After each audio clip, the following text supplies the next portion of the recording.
میرے محترم بھائی اور دوستو، اللہ تعالیٰ کو راضی کیے بغیر دنیا میں کوئی انسان کامیاب نہیں ہو سکتا۔ یہ 1,24,000 نبیوں کا پیغام ہے کہ اللہ کو راضی کیے بغیر کوئی کامیاب نہیں ہو سکتا۔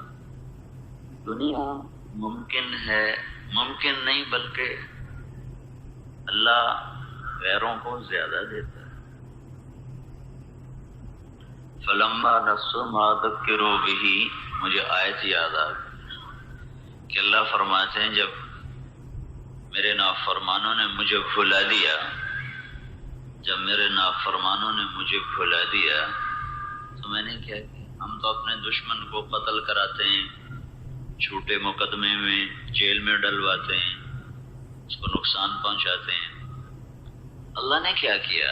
سبحان اللہ، فلما نسوا ما ذکروا به، جب میرے بندوں نے مجھے بھلا دیا، میرے نافرمانوں نے مجھے بھلا دیا، فتحنا علیہم ابواب کل شیء، میں نے ان کو دنیا بے تحاشا دے دی، تنگ نہیں کی، واپس نہیں لی، اور زیادہ دنیا دے دی، ان کو عزت دے دی، دولت دے دی، سرداری دے دی، بادشاہی دے دی، تجارت دے دی، زراعت دے دی، پیسہ دے دیا۔ عجب بات، یقول الرخاء کل یوم، دھن دولت، ایک اور حدیث یاد آ گئی بڑے زمانے کے بعد۔ دھن دولت، پیسہ، عزت، دولت، شہرت، یہ تین خدا ہیں جو مسلمانوں نے بنائے ہوئے ہیں۔ وہ گھوٹکی میں رہنے والا ہو یا اسلام آباد میں رہنے والا ہو، تین خداؤں کی پوجا آج دنیا کے سارے انسان کر رہے ہیں، مسلمان بھی، کافر بھی۔ عزت، دولت، شہرت، عزت، دولت، شہرت، روزانہ اللہ سے سوال کرتے ہیں، این نتوجہ، این اتوجہ، یا اللہ آج میں کہاں جاؤں؟ روز، یا اللہ آج میں کہاں جاؤں؟ تو اللہ کہتا ہے الی اعدائی و اولی معصیتی، گھوٹکی میں جو میرے نافرمان ہیں ان کے گھر چلی جاؤ۔ عزت، دولت، شہرت، نواکل میں میرے جو نافرمان ہیں، سکھر میں، حیدرآباد میں، کراچی میں، ملتان میں، لاہور میں، پنڈی میں، اسلام آباد میں، پشاور میں، جتنے میرے نافرمان ہیں ادھر چلی جاؤ۔ عزت، دولت، شہرت پوچھ رہی ہے این اتوجہ، میں کہاں جاؤں؟ آج میں کہاں جاؤں؟ تو اللہ فرماتا ہے میرے نافرمانوں کے پاس۔ تیرے نافرمانوں کے پاس کیوں جاؤں یا اللہ؟ اعجل لک بہم، ان کی نیکیوں کا بدلہ میں انہیں یہیں دے کے صاف کر دوں۔ اولئک الذین لیس لہم فی الآخرۃ الا النار، آگے موت کے بعد ان کے لیے جہنم کی آگ کے سوا پھر کچھ نہیں ہے۔ تو میرے بھائیو، اللہ کا بھی عجب نظام ہے، جو اس کے باغی بنتے ہیں، جو اس کے نافرمان ہوتے ہیں، ان پر دنیا کے دروازے کھولنے شروع کر دیتا ہے، لیکن ان کے اندر میں تنگیاں ڈال دیتا ہے۔ فَإِنَّ لَهُ مَعِيشَةً ضَنْكَ، ان کے ہاتھ کھلے ہوتے ہیں، ان کے پاس دولت ہوتی ہے، سرمایہ ہوتا ہے، عزت ہوتی ہے، شہرت ہوتی ہے، لیکن ان کے سینے تنگ ہوتے ہیں، ان کی زندگی ویران ہوتی ہے، ان کی زندگی پریشان ہوتی ہے، ان کا اندر گھٹا ہوا ہوتا ہے، ان کے اندر میں بے قراری ہوتی ہے، ان کے اندر میں بے چینی ہوتی ہے، جیسے زخم ہو جائے اور ہر وقت اس میں ایک درد ہوتا ہے، ہر وقت اس میں ایک دکھن رہتی ہے، ایسے ان کی پوری زندگی میں درد، دکھ داخل ہو جاتا ہے۔ من اعرض عن ذکری فإن له معیشة ضنکا، جو مجھے یاد نہیں کرتے میں ان کی زندگیاں تنگ کر دیتا ہوں۔ پیسے کی تنگی نہیں دیتا، زندگی تنگ کر دیتا ہے۔ فإن له معیشة ضنکا، میں ان کی زندگی تنگ کر دیتا ہوں۔ اور جو میری مان کے چلتے ہیں فَلَنُحْيِيَنَّهُمْ حَيَاةً طَيِّبَةً، میں ان کو ایک خوبصورت بہترین زندگی عطا کرتا ہوں۔ تو اللہ کا یہ پیغام ہے 1.25 لاکھ نبیوں کے ذریعے سے کہ اگر اللہ کو تم نے راضی کر لیا تو تم کامیاب ہو، اور اگر اللہ کو تم نے ناراض کر لیا تو تم ناکام ہو۔ باقی رہا دنیا کا مال و متاع، تو یہ ساری دنیا اللہ کی نظر میں ایک مچھر کے پر کے برابر نہیں۔ دنیا کی دولت، عزت، شہرت اللہ کی نظر میں ایک ریت کے ذرے کے برابر نہیں ہے۔ دنیا کا اقتدار، یہاں کا عروج، یہاں کی حکومتیں، یہاں کی بلندیاں، یہ ساری اللہ کے نزدیک بے حیثیت، بے قیمت ہیں۔ اللہ اگر ان چیزوں کی کوئی حیثیت ہوتی تو اللہ سب سے زیادہ اپنے محبوب صلی اللہ علیہ وسلم کو دیتا۔ لیکن میں حیران ہوں، اتنا بڑا رسول اور اتنا بڑا حبیب اور محبوب، اور 2 مہینے گھر میں چولہا ہی نہیں جلتا، 3 دن فاقہ ہی چل رہا۔ ایک رات حضرت عائشہ رضی اللہ عنہ کے گھر میں سوئے ہوئے تو لیٹے لیٹے چارپائی پر لٹک گئے۔ چارپائی کی جو لکڑی ہوتی ہے اس کو یہاں پیٹ پر لگایا اور ایسے نیچے ہو یہاں رکھ کر ایسے ہو گئے۔ تو حضرت عائشہ اٹھ کے بیٹھ گئی، یا رسول اللہ کیا ہوا؟ تو آپ نے فرمایا عائشہ بھوک بڑی لگی ہے، تم تو 3 وقت کھاتے ہو، مدتوں سے کھاتے ہو، پہلا ہضم نہیں ہوتا اوپر اور کھانا شروع کر دیتے، بھوک لگی نہیں ہوتی اور منہ میں ڈال رہے ہوتے ہو، اور یہ وہ ہستی ہے جس کے لیے کائنات بنائی گئی۔ آدم علیہ السلام جنت میں داخل ہوئے تو جنت کے دروازے پر دیکھا لا الہ الا اللہ محمد الرسول اللہ۔ پھر جنت کے اندر گئے تو درختوں کے پتوں پہ دیکھا لا الہ الا اللہ محمد الرسول اللہ۔ پھر جنت کی حوروں لڑکیوں کو دیکھا تو ان کے ماتھے پہ لکھا ہوا لا الہ الا اللہ محمد الرسول اللہ۔ تو آدم علیہ السلام پوچھنے لگے یا اللہ یہ محمد کون ہے جس کا تیرے نام کے ساتھ نام لگا ہوا، یہ کون ہے؟ چونکہ آدم تو سب سے پہلے ہیں تو ان کو خیال آیا کہ یہ مجھ سے پہلے کون ہے، تو اللہ تعالیٰ نے فرمایا آدم یہ تیری اولاد میں سے ہے، لیکن یہ نہ ہوتا تو تو بھی نہ ہوتا، تو بھی اسی کے تو پہلے۔ جب آدم علیہ السلام اور حضرت حوا کو پیدا کیا اور کہا آدم میں نے تیرا اس کے ساتھ نکاح پڑھ دیا ہے، تیری بیوی ہے، آدم علیہ السلام ان کے قریب ہوئے تو اللہ تعالیٰ نے فرمایا مہر ادا کرو۔ مہر حق مہر نہیں ہوتا، کہ مہر ادا کرو۔ کہ یا اللہ کیا مہر ادا کروں؟ تو اللہ تعالیٰ نے فرمایا 1 دفعہ میرے نبی پہ درود پڑھ دو، یہ مہر ہے۔ 1 دفعہ میرے آخری نبی پر، میرے محمد پہ درود پڑھو، یہ اس کا حق مہر ہے۔ یہ آدم علیہ السلام کے زمانے سے یہ بات ہو رہی ہے، اور اس سے پیچھے چلے جاؤ۔ ابو ہریرہ رضی اللہ تعالیٰ عنہ نے پوچھا یا رسول اللہ آپ کو نبوت کب ملی؟ تو اس کا جواب تھا ابو ہریرہ 40 سال کی عمر میں ملی۔ 40 سال 6 مہینے 10 دن ہمارے نبی پاک کی عمر تھی جب آپ 21 رمضان کو پیر کی رات جبریل نے آ کر آپ کو خوشخبری سنائی کہ آپ اللہ کے رسول ہیں۔ تو ابو ہریرہ یہ پوچھ رہے ہیں یا رسول اللہ آپ کو نبوت کب ملی؟ تو آپ نے فرمایا 40 سال کی عمر، یہ تھا جواب۔ ابو ہریرہ 40 سال کی عمر، لیکن آپ نے کیا جواب دیا؟ ابو ہریرہ ابھی آدم علیہ السلام کے لیے مٹی کٹھی نہیں ہوئی تھی کہ میں نبی بن چکا تھا۔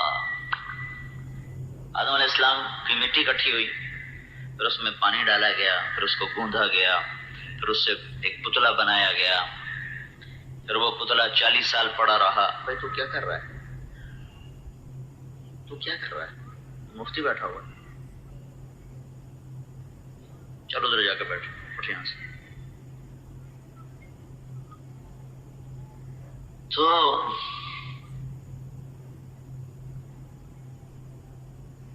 آپ نے فرمایا ابو ہریرہ ابھی تو آدم علیہ السلام کی مٹی بھی اکٹھی نہیں ہوئی تھی اور اللہ تعالیٰ مجھے نبی بنا چکے تھے. اتنے بڑی ہستی ہو اور ان کے گھر میں تین دن کا فاقہ ہوگا. تصور تو کرو. میں ساری دنیا پھرا ہوں اور افریقہ کے غریب ملک دیکھے ہیں. ایسے غریب ملک ہیں کہ پاکستان کا سب سے غریب بھی ان کے مقابلے میں امیر ہوگا. ان کو دیکھ کر ایک دم میرے آنسو نکل آئے, میں رونے لگا. ایسے غریب لوگ میں نے دیکھے, لیکن اللہ کی قسم میرا آپ کا نبی ان سے بھی غربت کی زندگی گزار گیا. کہ میں نے ایسا غریب کوئی نہیں دیکھا جس کے گھر میں 2 مہینے چولہا نہ جلتا. میں نے ایسا غریب کوئی نہیں دیکھا جو 4 دن روٹی کا لقمہ نہ کھاتا. لیکن میرا نبی آیا ہے. آپ باغ میں گئے, عبداللہ بن عمر صاحب تھے, تو آپ کھجوریں گری پڑی تھیں, وہ اٹھا کے صاف کر کے کھانے لگے. تو عبداللہ سے فرمایا عبداللہ تو بھی کھا. کہ یا رسول اللہ مجھے بھوک نہیں ہے.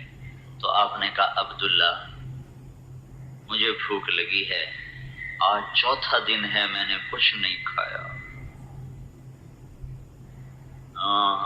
آج 4تھا دن ہے میں نے کچھ نہیں کھایا. اللہ اکبر, اللہ اکبر. ہے کون؟ اللہ کا حبیب. حبیب حبیب ہے کون؟ جس کی طفیل یہ کائنات بنی ہے. 4 دن گزر چکے ہیں, کھایا کچھ نہیں. اور پھر ارشاد فرمایا عبداللہ ایک دن آئے گا میری امت کے گھر میں سال کا رزق پڑا ہوگا, پھر بھی کہیں گے ہائے بھوکے نہ مر جائیں, بھوکے نہ مر جائیں. اور سنو میں کل کے لیے کچھ جمع نہیں کروں گا اور کل کے لیے کوئی خزانہ نہیں چھوڑوں گا. میں خالی ہاتھ آیا خالی چلا جاؤں. پتہ چلا حضرت فاطمہ بیمار ہیں, سب سے محبوب بیٹی, 4 بیٹیوں میں سب سے چھوٹی. 3 بیٹیاں تو آپ کے سامنے فوت ہو گئی. سب سے پہلے حضرت رقیہ فوت ہوئی, پھر حضرت زینب فوت ہوئی, پھر ام کلثوم فوت ہوئی رضی اللہ عنہن. 4تھی بیٹی فاطمہ ہیں, وہ سب سے آخر میں آپ کی وفات کے 6 مہینے بعد ان کا انتقال ہوا. تو حضرت فاطمہ سے بڑی محبت تھی. حضرت فاطمہ رضی اللہ عنہ آپ کے ہم شکل تھی. حضرت فاطمہ رضی اللہ تعالیٰ عنہ کی چال اللہ کے نبی کے چال کے مشابہ تھی. اللہ کے نبی جب سفر پہ جاتے تھے تو سب سے بیویوں سے ملتے تھے اور سب سے آخر میں حضرت فاطمہ سے ملتے تھے تاکہ جدائی کا وقت تھوڑا ہو. جب واپس آتے تھے تو سب سے پہلے اپنی بیٹی فاطمہ سے ملتے تھے, پھر باقی بیویوں سے ملاقات فرماتے تھے. تو جو ایسی محبوب بیٹی ہو اس کے لیے تو ہر وقت آدمی کوشش کرتا ہے خزانے جمع کر دو. پتہ چلا میری بیٹی بیمار ہے, تو ان کا حال پوچھنے گئے تو ان سے دروازے پر دستک دے کر فرمایا بیٹی میں تیرا باپ اندر آ سکتا ہوں؟ میرے ساتھ ایک اور آدمی بھی ہے, عمران بن حسین, ایک بڑے عرب سردار تھے. تو حضرت فاطمہ رضی اللہ تعالی عنہ نے اندر سے جواب دیا یا رسول اللہ میرے گھر میں تو چادر کوئی نہیں میں جس سے پردہ کر لوں. یہ میں نے اوپر بھی چادر لی ہوئی ہے, ادھر کمبل میرے اوپر پڑا ہوا ہے, ادھر آگے رومال بچھے پڑے, ادھر قالین بچھے پڑے. اور 2 جہان کے سردار کی بیٹی اور جنت کی عورتوں کی سردار کہہ رہی ہیں یا رسول اللہ چادر کوئی نہیں, پردہ کس چیز سے کروں؟ ایک غیر آپ کے ساتھ آ رہا ہے. تو آپ نے اپنے کندھے کی چادر اتاری اور ایسے دروازے میں آگے کر دی, تو بیٹی میری چادر سے پردہ کر لو. تو نے اپنے جسم کو لپیٹا, سر کو منہ کو لپیٹا ایسے کر کے. تو اللہ کے نبی اندر آئے, پوچھا بیٹی میں نے سنا تھا تو بیمار ہے, میں تیرا حال پوچھنے آیا. تو اللہ کے نبی کے کندھے پہ سر رکھ دیا اور رونے لگی اور عرض کی یا رسول اللہ بھوک بھی ہے, صرف بیماری نہیں ہے, بھوک بھی ہے. کھانے کو بھی کچھ نہیں ہے، دوائی بھی نہیں ہے، روٹی بھی ہے۔ یہ کون ہے؟ اہل البیت۔ یہ کون ہے؟ آل رسول۔ یہ کون ہے؟ کہا فاطمہ میرے جگر کا ٹکڑا ہے، میرے جگر کا ٹکڑا ہے، جو اسے دکھ دے گا مجھے دکھ دے گا، جو اسے سکھ دے گا مجھے سکھ دے گا۔ اپنی بیٹی کو ایسے لے لیا اور ان کے سر کے اوپر اپنی تھوڑی رکھی ایسے، اور خود بھی رونے لگی۔ بس فاطمہ روئی تو خود بھی رونے لگی۔ طائف میں پتھر کھائے، احد میں دانت توڑوائے، پر آنسو نہیں نکلا۔ بیٹی کے آنسو نے پگھلا دیا، رلا دیا۔ یوں گلے یوں ہاتھوں میں لے کر رونے لگے، اور آپ کے آنسو ایسے گرنے لگے، ٹپ ٹپ ٹپ ٹپ ٹپ ٹپ۔ حضرت علی کو بلا کے مقدمہ نہیں قائم کیا تو میری بیٹی کو روٹی نہیں کھلاتا، بلکہ یوں فرمایا میری بچی، میری بیٹی فاطمہ نہ رو، والذی بعث اباک بالحق، اس ذات کی قسم جس نے تیرے باپ کو سچا نبی بنایا ہے، ما ذقت من ثلاثۃ ایام، 3 دن گزر چکے میں نے کچھ نہیں کھایا۔ ہائے ہائے،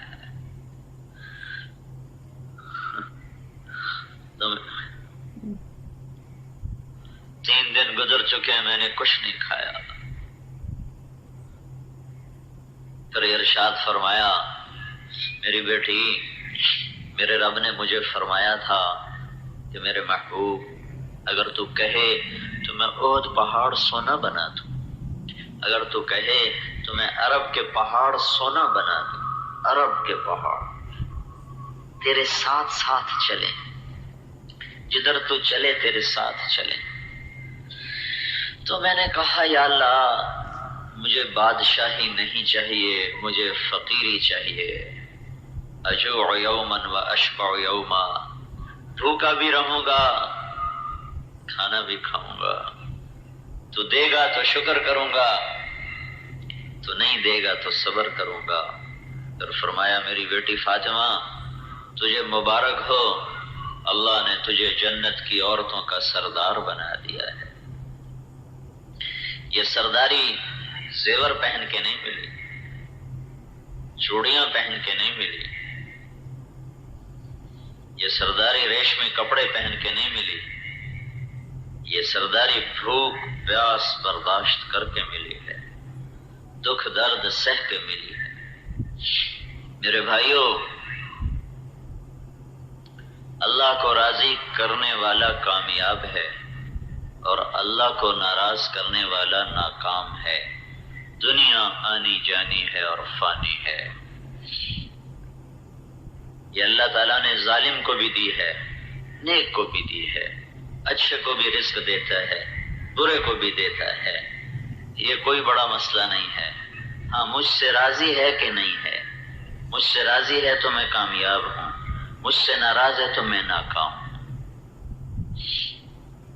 یہ بات 1.25 لاکھ نبیوں کا پیغام ہے، یہ بات حضرت محمد صلی اللہ علیہ وسلم کا گھوٹکی والوں کے نام پیغام ہے کہ اس آسمان والے کو راضی کرو۔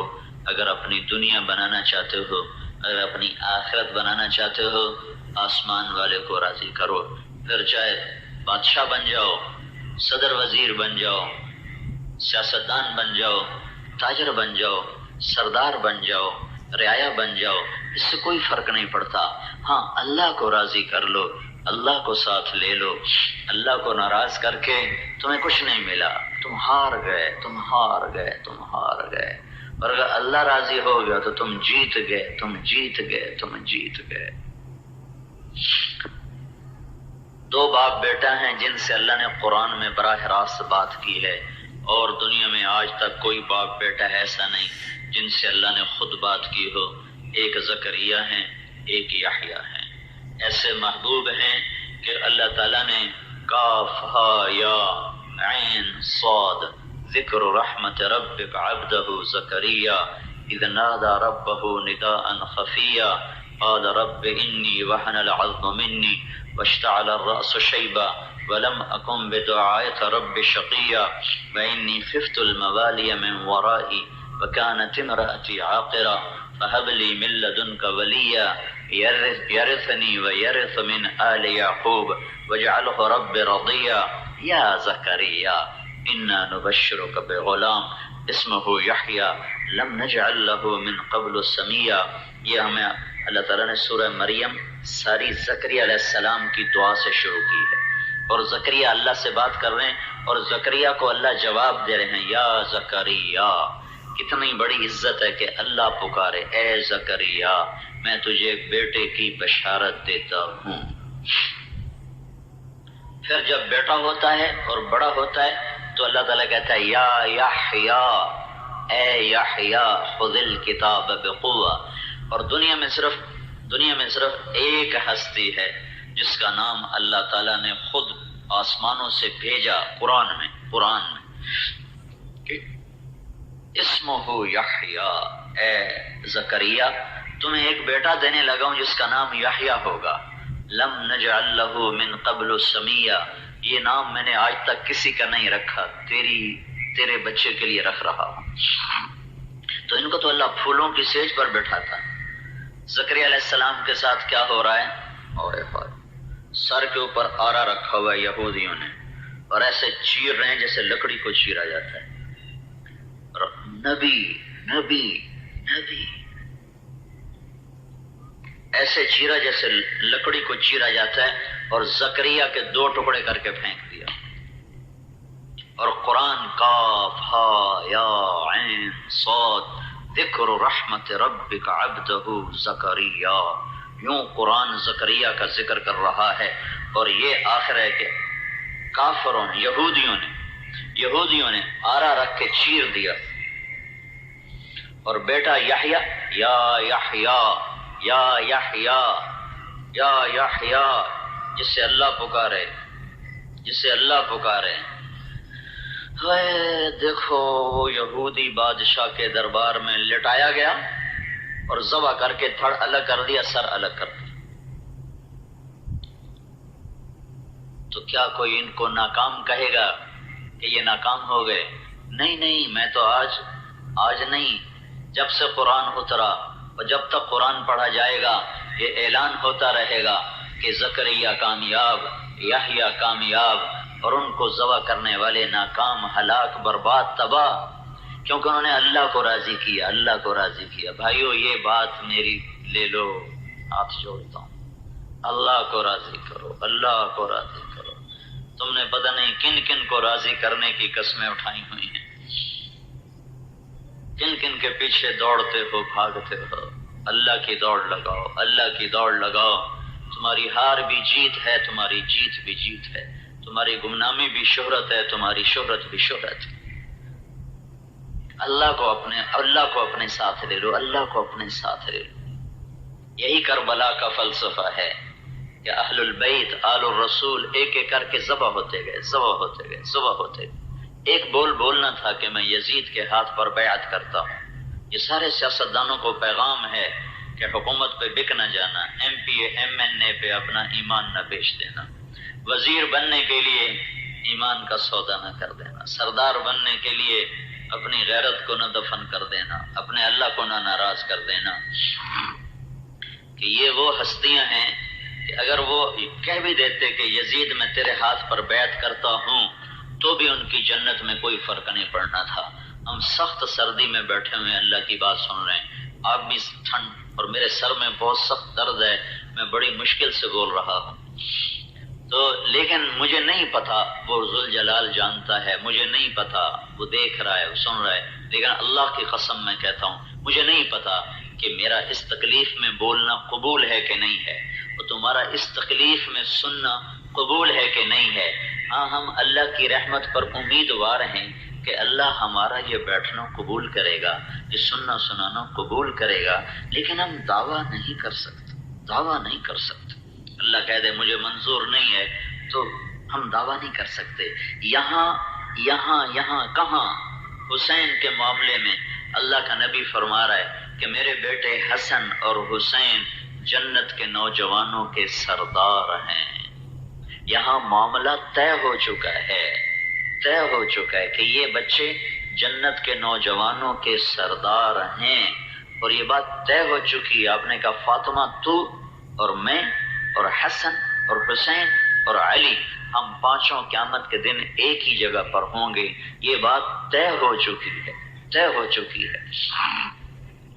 تو پھر اگر آپ یزید کے ہاتھ میں ہاتھ دے دیتے تو آپ کی جنت میں کوئی فرق نہیں آنا تھا، کوئی فرق نہیں آنا تھا، کوئی فرق نہیں آنا تھا۔ ہاں ایک فرق آتا کہ پھر چراغ بجھ جاتے، پھر اندھیرے چھا جاتے، پھر روشنیاں نہ ہوتی۔